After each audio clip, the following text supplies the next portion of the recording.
Hello, my dear audience. Welcome to Everyday 5 Preposition and 5 Idioms. Number 1, at one's finger ends, ready to hand, অর্থাৎ নখদর্পণে।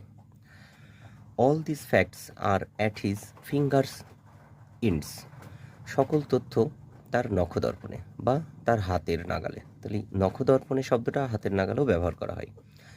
At daggers drawn, at enmity, অর্থাৎ খড়গহস্ত, মানে একজন আরেকজনের শত্রু।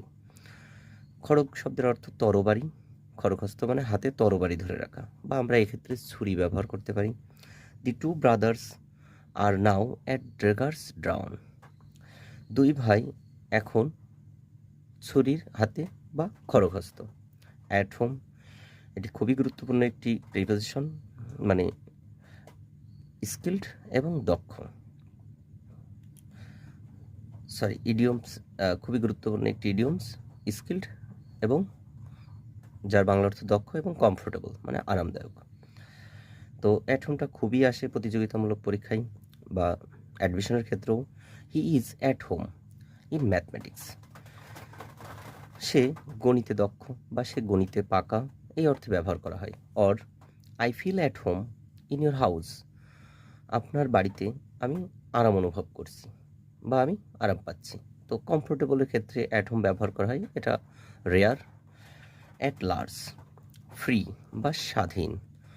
দি anti socials are still at large, সমাজ বিরোধীরা এখনও স্বাধীন, অর্থাৎ ধরাছোঁয়ার বাইরে। দি অ্যান্টি সোশ্যাল মানে সমাজ বিরোধীরা, আর স্টিল অ্যাট লার্জ। এভাবে বাংলা জানলে বিভিন্ন ধরনের সেন্টেন্স তৈরি করে অধ্যবসায় করা যায়, তাহলে ভালো এগুলো কাজে আসে। অ্যাট লাস্ট, অবশেষে।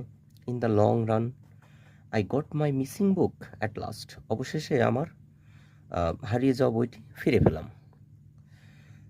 দেন 5 প্রিপোজিশন, ডিফারেন্ট ফর্ম মানে পৃথক।